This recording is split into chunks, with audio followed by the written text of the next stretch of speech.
Hola a todos y bienvenidos al canal de Icaria Capital. En este canal podrás aprender sobre inversión, conceptos básicos y no tan básicos. Recuerda, todo lo que veas en los vídeos no es una recomendación de inversión y siempre será necesario hacer tu propia due diligence. Hola a todos, estoy aquí de nuevo con mi compañero y socio Rafa Ortega para comentar el cierre de mes de la cartera permanente de MyInvestor Cartera Permanente. Para el que no lo conozca, puede entrar en la página web de Rafa, riverpatrimonio.es o .com. Buena pregunta, te diría que .com. Acabo de comprobar. riverpatrimonio.com o a través de icariacapital.es. A través de las dos páginas podéis encontrar un montón de información sobre qué es el concepto de cartera permanente, cómo lo implementamos nosotros a través de la cartera permanente global, que son 8 áreas geográficas, y todo lo que necesitéis lo podéis encontrar en la página web.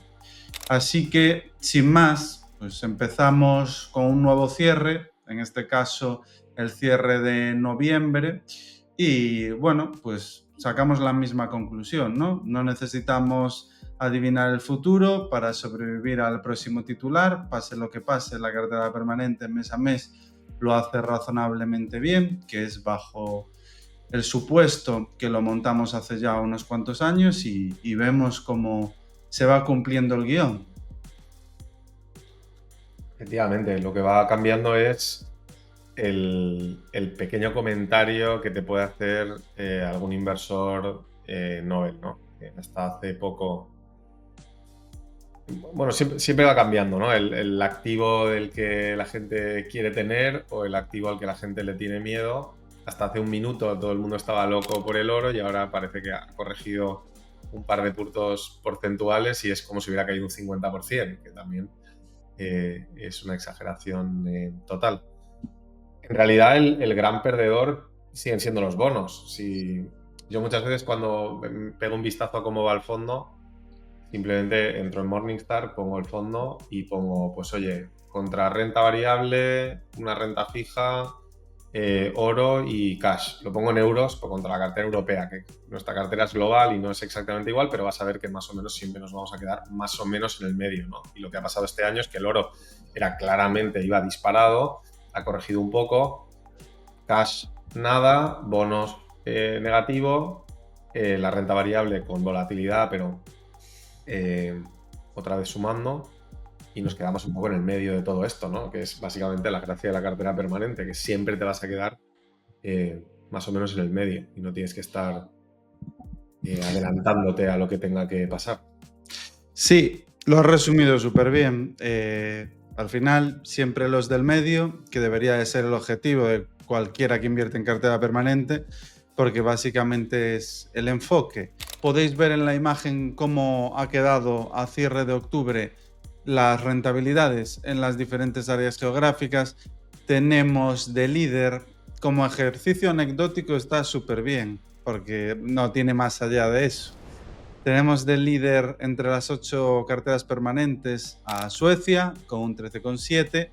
Tenemos de segundo de la clase a Suiza con un 12,4 y de tercero a la eurozona con un 12,1. Y de último, el que parecía que iba a ser siempre el primero, que es Estados Unidos con un 6,4. En cambio, MyInvestor Cartera Permanente, el fondo que gestionamos Rafael y yo, en torno a un 10% a cierre de octubre. Y esa es un poco la película. Podemos también ver cómo lo han hecho los bonos en diferentes áreas geográficas y eso es un ejercicio que también voy viendo mes a mes, pero nos arrojaría la misma información de cero utilidad, porque lo importante es el resultado de la media de todas las carteras permanentes, que estamos convencidos que será bueno a 10, 20, 30 y 40 años vista. Suceda lo que suceda en cualquiera de las áreas geográficas que la componen. Y eso es un poco la clave de todo esto. Fíjate que hace unos días leía un artículo yo de ¿por qué la gran inversión ahora mismo era Japón? Y pensé, mira, pues no estaría mal porque es la que va más descolgada, ¿no? Si coges un periodo un poco más largo, la cartera japonesa es la que está muy por detrás Hmm. y es normal, al final va a haber cierta reversión, o sea, ya no porque este artículo acertara o no, sino que al final un poco de efecto reversión sí que vamos a acabar viendo entre las distintas geografías. No creo que ninguna vaya a ser siempre la que quede por encima, por mucho que hayamos tenido esa idea en la cabeza todo el rato, ¿no? De que Estados Unidos es lo mejor siempre, pues bueno, no siempre. O por lo menos no tiene por qué coincidir con el periodo en el que vas a estar tú invertido, que al final es lo importante. Y volvemos a la misma idea de siempre. Si eres conservador, y este es un fondo conservador para inversores conservadores o para la parte conservadora de tu cartera, tiene todo el sentido que nos dé un poco igual ser un poquito mejores que el resultado medio de cartera permanente o el objetivo estándar de cartera permanente. Si así sacrificamos el quedarnos colgados por detrás. Ahora, imagínate que es el euro, que ahora todo el mundo dice, claro, la cartera europea lo está haciendo mejor porque solo tiene euros. Ya, bueno, ahora, en este mes, muy bien. Pero si vas atrás en el tiempo no está tan claro, ¿no? Y si te quedas descolgado y si ocurre algo que no se nos ocurre ahora mismo y tu zona económica o tu moneda se va por el hoyo, pues en ese momento querrás tener algo que te saque de ahí. Entonces, yo, como dices tú muchas veces, cada vez estoy más convencido. O sea, llevo muchos años invertido en cartera permanente y creo que esta cartera permanente es mejor que la cartera permanente que implementábamos antes por separado y la que implementaba yo a nivel particular desde un principio, ya ni te cuento. Yo lo tengo clarísimo. La única variable que quedaba por ver, que ya la adelantábamos antes de ponerla en marcha, era el de la volatilidad. Y en el momento que se ha demostrado que la volatilidad no ha incrementado, pues es que no veo ningún tipo de duda. El caso de Japón es muy interesante. Podría parecer que está a la cola porque hay mucho ruido con la renta fija japonesa y la depreciación del yen, pero ni mucho menos, está a mitad de tabla. Y eso es algo que me llama mucho la atención en las carteras permanentes de diferentes áreas geográficas. Por ejemplo, Reino Unido suena mucho este año y mal por todo lo que está sucediendo, tienen la inflación algo más desbocada, todo el tema del Brexit está haciendo, bueno, están notando las consecuencias, ¿no? Y de hecho, a nivel renta variable, pues no es de las que mejor lo está haciendo, ni mucho menos. De hecho, las small caps en Reino Unido sufriendo mucho. Pero en cambio, la ves como cartera permanente, como bloque, funcionando muy bien, con un 11% de rentabilidad. Y es lo que te dice que siempre que pensamos en un área geográfica, nos viene la idea, si lo está haciendo bien o mal, dependiendo de cómo lo está haciendo su bolsa, pero la cartera permanente es mucho más que su bolsa. Y Japón es también el ejemplo. La bolsa japonesa lo está haciendo de forma brillante, pero en cambio está a mitad de tabla porque las otras partes de la mesa pues no están funcionando tan bien, ¿no? Y es fascinante ver cómo diversificación sobre diversificación, que puede parecer hacerlo más complejo, pero la realidad es que lo hacemos más sencillo porque quitamos muchos más eventos de cola. Digamos que con un elevado grado de confianza, la rentabilidad de la cartera permanente, de My Investor cartera permanente, va a estar en torno a la media de una cartera permanente, porque es la media de muchas carteras permanentes. Muy redundante, pero al final, cuando lo entiendes, es tremendamente sencillo. Yo creo que la pregunta que más me está haciendo a mí ahora es si es siempre, ¿no? También, pero bueno, buen momento de entrar, el oro. Yo al final lo que le digo a todo el mundo, bueno, otra que me han preguntado mucho es si ya hemos rebalanceado el oro porque ha crecido tanto. Lo que le contesto a mucha gente es que no da tiempo porque como es un fondo que recibe mucho patrimonio, muchas veces lo que acabamos haciendo es comprar. O sea, realmente no nos está dando tiempo a vender prácticamente nada porque tenemos muchos partícipes que hacen aportaciones regularmente y mucha gente que se ha sumado al proyecto también. Entonces, realmente casi que vamos comprando para mantener el 25, 25, 25, 25, más que realmente se nos haya ido a ninguno de los activos demasiado lejos. O sea, eso no pasa. Entonces, hace unos días ahora decía, con esta corrección habráis sufrido mucho, digo, pues has sufrido pues lo proporcional, ¿no? El 25% de la cartera más o menos que ha caído. Y me decían, no, pero será mucho más por el crecimiento. Y dije, no, porque la cartera se No, rebalancea con las entradas, ¿no? Entonces, esa es una. Luego, la pregunta sobre el oro, que creo que en el último vídeo ya hablamos, yo sigo pensando que le queda bastante recorrido, pero con volatilidad. O sea, lo que no creo es que vayamos a tener líneas rectas en ninguno de los activos. Pero aún así, insistiendo por enésima vez en la misma idea, da igual, porque no estamos invirtiendo solo en oro. Tenemos oro, tenemos renta variable diversificada globalmente, tenemos todas las divisas relevantes, tenemos renta fija en todas las divisas relevantes. Entonces, pase lo que pase, a corto plazo nos puede hacer daño, obviamente, pero a medio y largo plazo, por algún sitio tiene que fluir la liquidez y al final vamos a estar ahí para capturar eso. Entonces, ya no solo que me parece siempre buena idea, sino que cuál es tu alternativa. Porque si eres un inversor conservador, tu alternativa ¿qué es?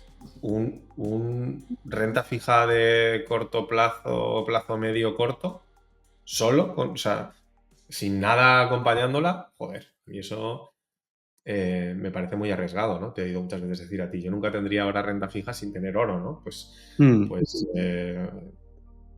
a ver, tiene sentido. Desde luego, como única pieza, o sea, solo una cartera con distintos fondos de solo renta fija gubernamental, que sería lo que haría casi cualquiera, habría eso que mirarlo, ¿no? Y desde luego que no invertir tampoco es una solución, porque al final se te va a comer la inflación. Entonces, pues bueno, de entre las opciones que hay, acabo volviendo a cartera permanente. sí, comentabas un punto que es muy interesante y que nunca hemos hablado de él, que es el tema de las aportaciones. Y eso tiene un impacto directo sobre la gestión del fondo. Al final, es como si estuviésemos haciendo DCA todos los meses. El hecho de que todos los meses la gente aporte, y la verdad es que aporta de forma importante, hace que constantemente estén entrando flujos y esos flujos se utilicen para comprar activos que han ido cayendo y hace que de forma implícita estés haciendo DCA, lo cual tiene impacto sobre quizás una menor volatilidad de los retornos, aunque se notará poco, pero una menor volatilidad y un menor drawdown por el hecho del colchón perpetuo que implica que esté entrando dinero constantemente, que bueno, llegarán años como 2022 donde esto no suceda. Ya sabemos cómo es el comportamiento, por desgracia, en los fondos de inversión. Y por finalizar, tú comentabas, ¿es buen momento para cartera permanente? Bueno, siempre es buen momento, ya lo hemos dicho muchas veces, pero también nos suelen preguntar ¿cómo se comportará la cartera permanente en una crisis? Muchas veces hemos hablado de esto. Para mí la cartera permanente en una crisis, el peor escenario es caer en torno a un 15. Vivimos su peor escenario en el año 2022 y cayó en torno a un 12, o sea que no es gran cosa. Un fondo de renta fija con un poco de chicha te va a caer un 20 y pico. Entonces estamos hablando de algo tremendamente contenido para el perfil de rentabilidad que da, que los últimos años tras la caída de 2022 han sido muy buenos. ¿Y qué pasaría en una crisis? Pues a día de hoy la crisis más probable, no sabemos cuándo va a darse porque es siempre imposible de predecir, sería una crisis de deuda gubernamental o una crisis de confianza en los estados, ¿no? Que cada vez empieza a sonar más mi dinero cada vez vale menos, que es real, ¿no? Lo vemos. En ese escenario, pues tendríamos una renta variable sufriendo mucho, probablemente una caída de un 40 o un 50, tendríamos unos bonos gubernamentales que está por ver, dependiendo de si es una crisis de confianza caerían, pero el oro volaría, y si es más bien una crisis financiera, pues aguantarían muy bien, en cambio el oro no lo haría tan bien, pero digamos que o el oro o los bonos gubernamentales en una crisis lo van a hacer bien y el efectivo lo va a hacer bien sí o sí. Por lo tanto, vas a tener, sea cual sea la naturaleza de la crisis, dos activos, que podemos cambiarlos, pero dos activos que al menos lo van a hacer bien, y eso es lo que te da un perfil de drawdown pues muy contenido para la rentabilidad potencial que te da la cartera permanente, que es más de lo que la mayoría de la gente se imagina. De hecho, es que la mayoría de crisis de la cartera permanente no han sido en un momento de crisis para la bolsa, ¿no? Porque vuelve a pasar lo mismo. Cuando miramos las noticias, estamos viendo noticias sobre el ciclo económico al final, y la cartera permanente es acíclica, o sea, es una cartera todoterreno, una cartera all weather. Entonces, claro, no te están afectando siempre las mismas cosas. De hecho, en la mayoría de crisis, hemos hecho algunas presentaciones con las gráficas de resultados de la cartera permanente, una cartera permanente clásica frente a las mayores crisis, en este caso sí, crisis de bolsa o en periodos de grandes subidas de tipos o crisis de deuda. Claro, al final muchas veces lo que pasa es que se queda más o menos plana, porque sí, una parte está sufriendo mucho, pero como tú dices, tienes otra que te compensa, el efectivo que amortigua la volatilidad, que te permite comprar aquello que esté cayendo, y al final pues como que terminas acompasándote y vas saliendo, ¿no? Y en muchas crisis, de hecho, se queda plana. Lo vimos en el COVID, que también pasó así con la cartera permanente, lo puedes ver en el año 15 también, con volatilidad, en el 18 segundo semestre, que ya nadie se acuerda, pero eso fue como la caída más rápida que había habido desde 2008, que han pasado ya tantas que ya no nos acordamos, pero eso también, y por supuesto en 2008. Entonces, en todas las grandes crisis de los últimos 40 años, de bolsa, quiero decir, o cíclicas, la cartera permanente ha aguantado bastante bien el tipo, ¿no? Y los momentos, el momento más difícil ya lo hemos pasado, que decíamos en 2022, que es que hay una subida muy rápida desde muy abajo, pues ya no estamos tan abajo, entonces ya no estás un poco lejos de lo peor que nos podríamos imaginar, ¿no? Que no quiere decir que no podamos tener caídas, pero las caídas siempre van a estar limitadas. Totalmente. Y por finalizar y cerrar, que se nos olvidaba, tenemos buenas noticias, al menos parece, cruzamos los dedos. Morningstar nos ha dicho que va a cambiar el gráfico de la cartera permanente para que refleje la realidad. Nos alegramos por algo que es normal, pero ha costado conseguirlo y aquí lo tenemos, que es una buena noticia porque todo el que vea el perfil en Morningstar, pues lo que va a ver es un fondo que ha pulverizado a la categoría y al índice, que estamos muy orgullosos y que a día de hoy entras y no lo refleja así, ¿no? Así que buenas noticias, yo espero que sea esta misma semana o la que viene, porque nos han dicho que lo iban a cambiar, así que nada, motivo para alegrarse, además de un gran año, al menos ahora que estamos en noviembre, veremos cómo cierran las cosas, pero bueno, que muy bien. Pues sí, poco más por comentar. Mes que viene otra vez, ¿no? Mes que viene otra vez, 10 y 15 minutos para reforzar a la gente filosofía, en vez de en formato escrito, pues formato escrito y en vídeo. Para todo aquel que quiera ver el artículo por escrito del cierre de mes, es un poco, aquí es una charla entre Rafa y yo. En el artículo, pues este mes hemos aprovechado para comentar las diversas áreas geográficas que están incluidas en la cartera permanente global, cómo lo han hecho a nivel macro, para entender un poco el contexto de cuáles lo han hecho mejor y cuáles lo han hecho peor, que desde un punto de vista filosófico es súper interesante ver pues, las diferentes dinámicas macroeconómicas de cada área geográfica. Así que, sin nada más, si os ha gustado el vídeo, ya sabéis, un like para ayudar a difundir y llegar a más gente, y un saludo a todos. Hasta otra. Chao, chao.